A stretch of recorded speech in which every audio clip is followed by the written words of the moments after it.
Vous êtes le nom d'âge. On s'est déjà vu, non? On a dû déjà se croiser.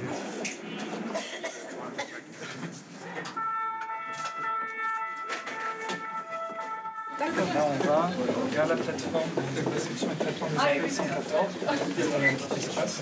Et donc, vous allez rencontrer l'équipe d'unité. On va vous présenter la structure, le dispositif. Il y a le coordinateur système et métier du 114.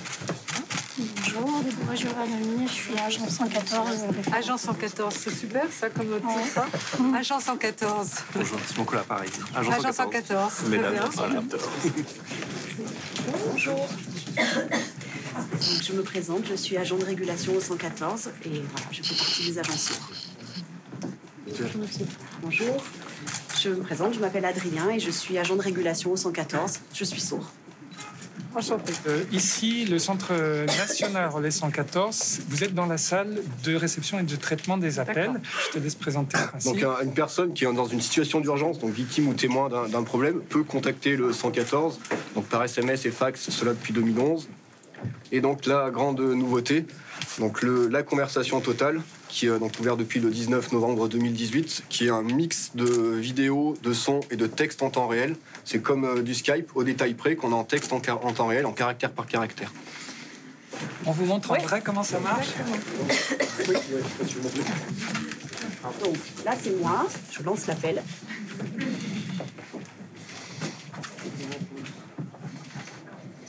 Là j'ai une vidéo d'attente qui m'informe que je suis bien au 114. Et voilà, l'agent apparaît. Bonjour. Bonjour, je vous appelle parce que je me sens pas bien. J'ai vomi et j'ai vomi du sang. Donc j'ai mangé là et j'ai vomi du sang, je suis vraiment pas bien. Donc vous pouvez peut-être aller voir de l'autre côté, du côté de l'agent, voir comment ça se présente. Les pompiers arrivent. Très bien, merci. Donc, si vous voulez bien m'informer de l'arrivée des pompiers quand ils seront là, on raccroche. Et quand les pompiers seront là, merci de bien vouloir nous transmettre l'information, d'accord? D'accord. Très bien. Ben, merci. Merci beaucoup. Merci à vous. Voilà, en tout cas, c'est un métier passionnant. Donc, c'est ce qu'on appelle l'accessibilité universelle. Dans le droit commun, un service accessible aux personnes qui ont des besoins spécifiques. Donc, c'est vraiment pouvoir permettre aux personnes en situation de handicap d'avoir accès de tout à tous. C'est vraiment ce qui nous anime. Donc, c'est une très belle performance, c'est une belle technologie, un très beau savoir-faire, une belle expertise. Bravo.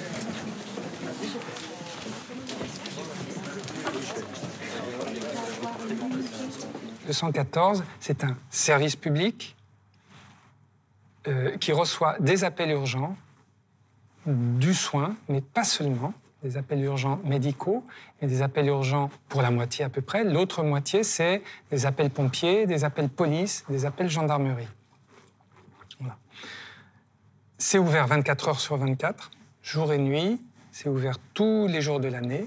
Noël, jour de l'an, jour férié, etc. C'est accessible en permanence et ça couvre l'ensemble du territoire français, métropole et outre-mer.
L'agent du 114 va poser exactement les mêmes questions que si une personne entendante téléphone aux pompiers, ou téléphone à la police, ou téléphone au SAMU Centre 15. Exactement les mêmes questions. Les agents du 114 sont formés pour poser les questions qui conviennent à la situation. Donc des fois, les gens sont un petit peu étonnés parce que ils appellent le 114 en pensant avoir tout de suite des secours, et l'agent du 114 va leur poser plein de questions.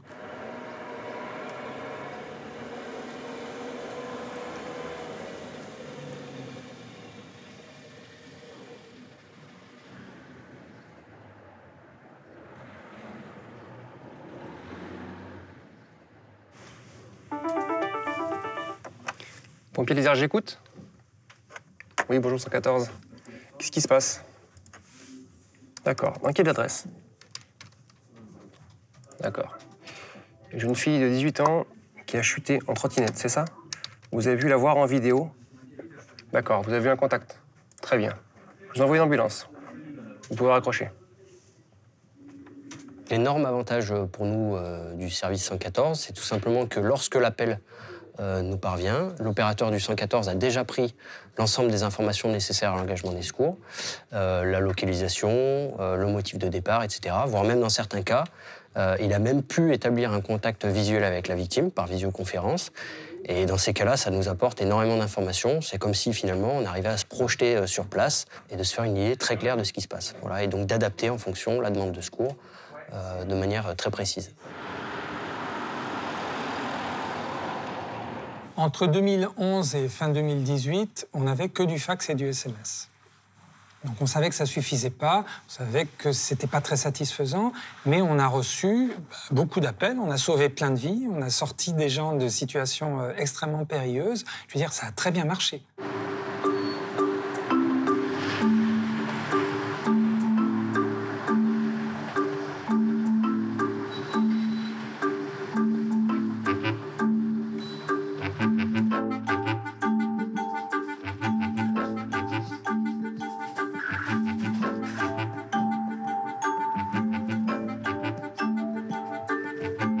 Oui, bonjour, ici le 114.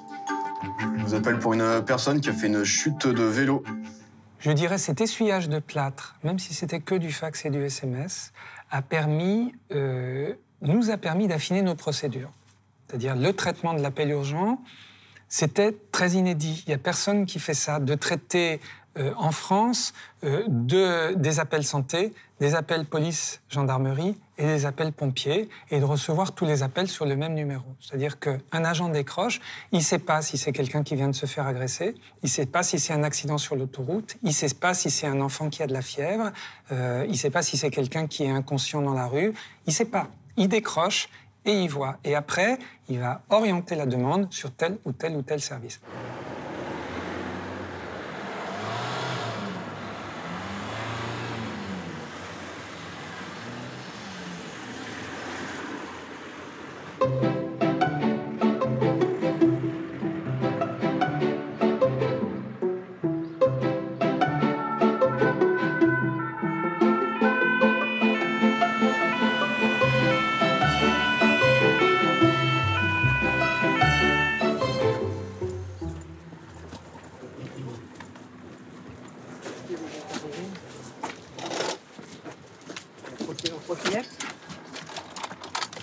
Bonjour madame. Vous avez mal quelque part? Au genou? Ok, d'accord. Est-ce que vous avez une idée de la vitesse à laquelle vous alliez? Tu peux écrire éventuellement? Wow.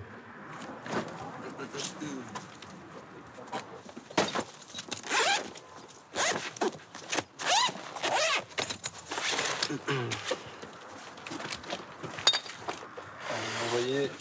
Au revoir, au revoir. Encore. Halte.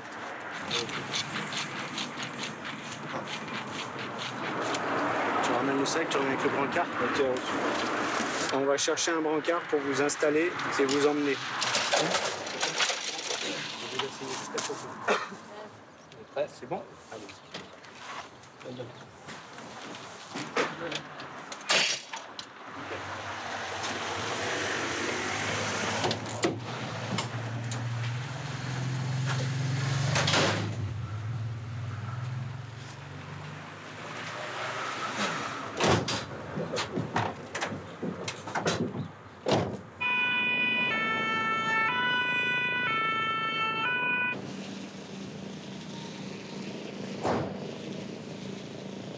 La personne a pu, via le 114, appeler par exemple une ambulance ou appeler le SAMU.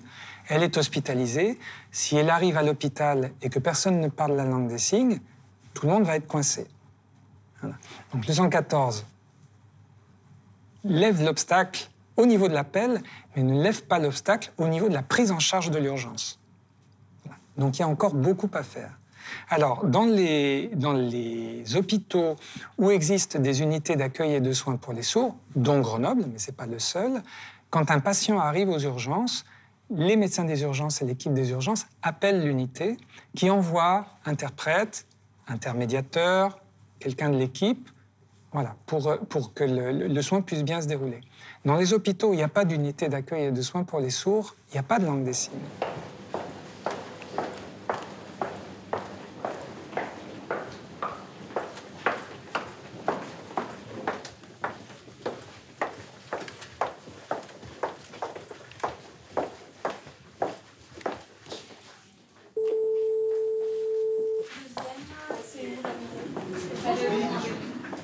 On vient pour la personne sourde. La personne sourde. Merci. C'est assez vite là? C'est pas bien vite.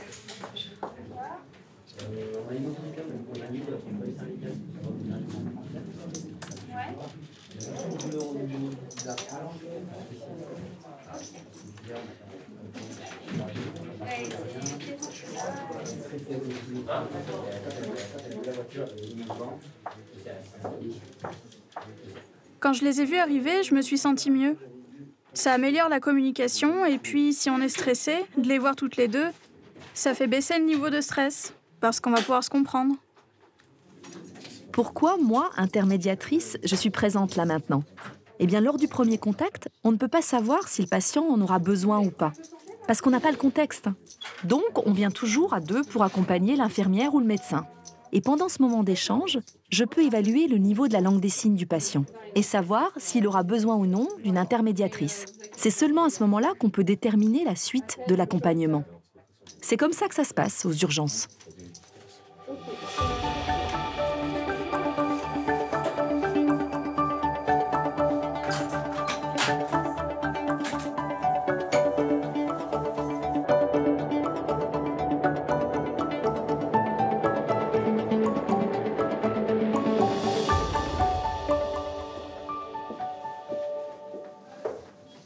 Grenoble a été la première unité après Paris chronologiquement à voir le jour, donc en 2001. Et puis après, petit à petit, d'autres unités se sont créées. Et maintenant, en France, il y a une vingtaine d'unités d'accueil et de soins pour les sourds.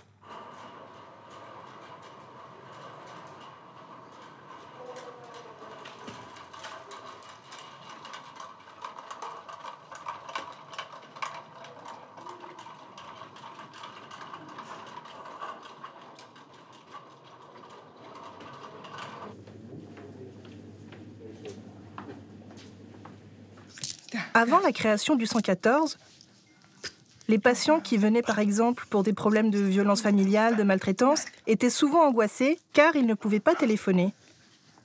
Leur situation était délicate, ils étaient coincés, ils devaient passer par un tiers comme des voisins et ça me posait problème. Aujourd'hui, mon rôle, c'est aussi à travers des simulations de leur montrer comment le 114 fonctionne. Et ça les rassure de savoir qu'une solution de ce type existe. Ils se sentent protégés et c'est important. J'avais entendu parler de la création du numéro d'urgence pour les sourds, le 114. Quand j'en ai eu besoin, je me suis dit, je vais l'essayer. J'ai envoyé un SMS, on m'a répondu, on m'a posé une question, on a pu échanger comme ça. Et les pompiers sont bien les bienvenus. Ça a marché, parce que beaucoup de sourds n'y croient pas. Mais c'est vrai, moi, je l'ai utilisé à 4 reprises. Récemment, ma femme n'était pas très bien. Elle avait mal au ventre. Elle avait vomi. Comme j'avais entendu parler du nouveau système, j'ai demandé si on pouvait communiquer par webcam. Ils m'ont répondu qu'il fallait que je télécharge l'application, ce que j'ai fait. L'écran s'est allumé et on a pu communiquer en langue des signes. C'était parfait puisque le docteur est arrivé. C'est super, j'en suis très satisfait.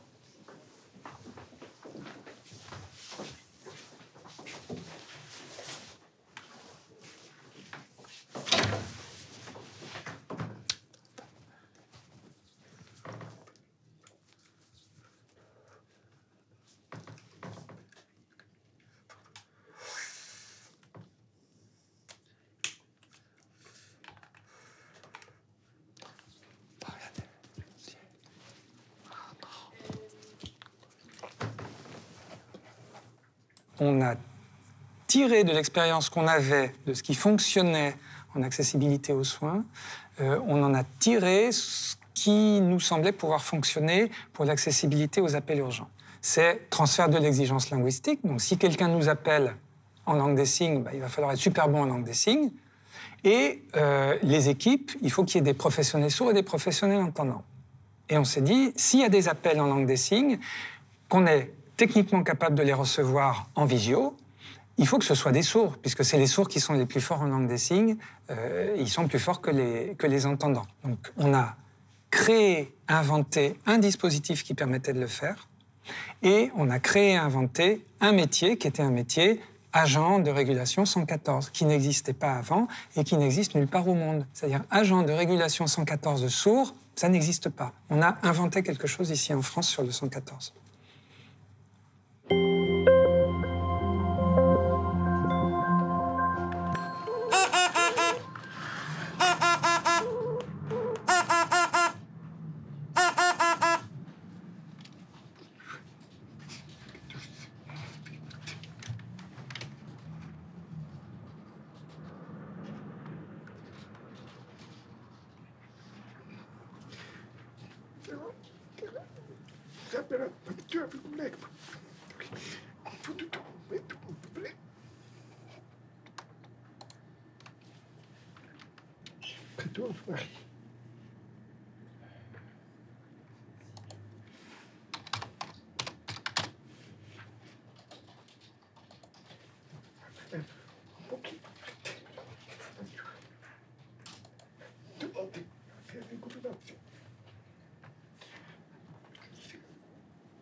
Oui, bonjour les pompiers, c'est le 114 à l'appareil. Bonjour, voilà, je vous appelle pour un homme de 46 ans sur la commune de Bordeaux. Alors l'adresse, c'est 39 avenue des Deux Châteaux. Ok, c'est noté. Eh bien écoutez, je transmets l'information à la requérante, je lui dis que vous envoyez les pompiers et je lui demande de surveiller son mari. Pas de problème. Merci les pompiers.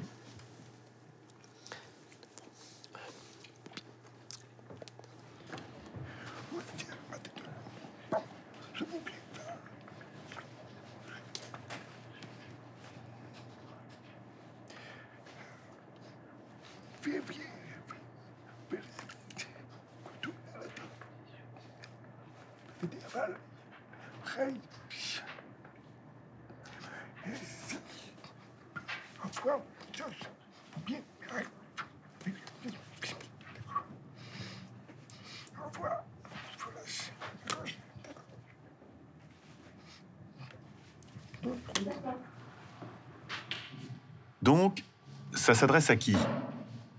À tous les sourds, malentendants, devenus sourds. Et l'appel n'est pas payant.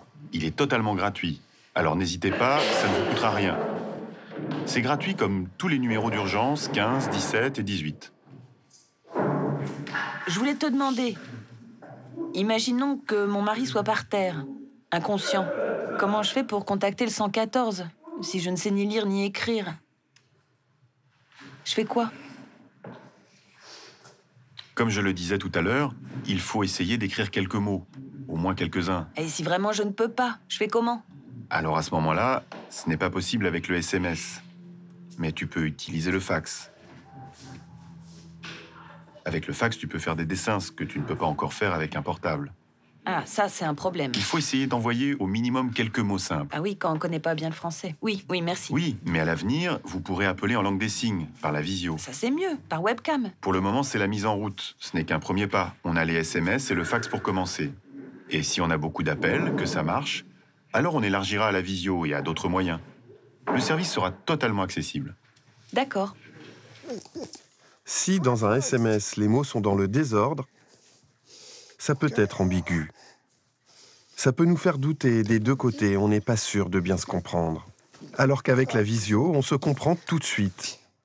Par ailleurs, notre collègue entendant, qu'on appelle le niveau 2, lorsqu'il appelle les pompiers ou le SAMU, il peut leur faire part de certaines informations qu'il aurait repérées via la webcam. Par exemple, que la victime est allongée, que la personne est au sol ou qu'il entend des cris. Ce qu'il transmet peut être précieux et complémentaire avec la langue des signes. C'est vraiment un avantage par rapport au SMS, où il est parfois difficile de se représenter le lieu précis, la situation. Alors qu'avec la webcam, c'est parfait, c'est formidable. C'est une belle évolution technologique. On met en place des nouvelles technologies qui ont des fonctionnalités que tout le monde connaît, la géolocalisation. On est précurseur. Bientôt, elle va arriver dans les services d'urgence, mais on est précurseur. C'est-à-dire que le regard sur l'accessibilité, c'est pas on fait des dispositifs qui sont réservés à des gens qui en ont besoin, c'est qu'il y a des gens qui vont avoir des besoins spécifiques pour lesquels on va mettre en place des outils spécifiques, on les met à la portée de tout le monde et on va découvrir que ça va profiter à tout un tas d'autres gens.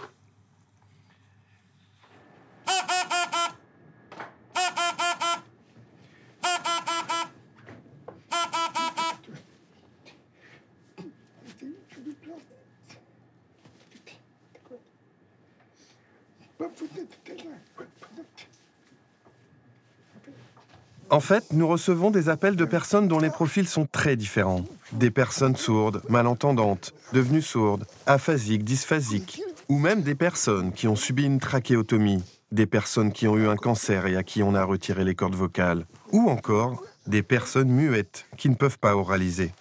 Et on reçoit même des appels d'entendants. Par exemple, une femme battue, en souffrance, qui a été frappée par un homme. Elle va se cacher pour envoyer un SMS, plutôt que d'appeler au risque d'être entendue et de voir la situation empirer. Nous, on l'écoute et on déclenche l'intervention des services compétents pour la protéger. Avec le téléphone, les entendants ont toujours eu une longueur d'avance. Mais aujourd'hui, on est vraiment à égalité. On peut remercier la technologie.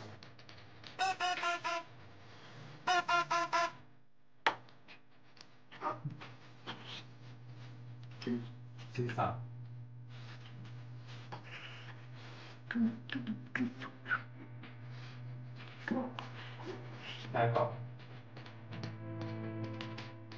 Moi, je dirais, mon combat, moi, je me bats pas. Mon combat, c'est pas celui de la communauté sourde. Moi, mon combat, c'est celui de la pluralité. J'ai envie que les sourds, ils soient soignés comme tout le monde. En tant que médecin, pour moi, c'est intolérable que quelqu'un, parce qu'il a une spécificité, n'ait pas la même qualité de soins que n'importe qui. Voilà.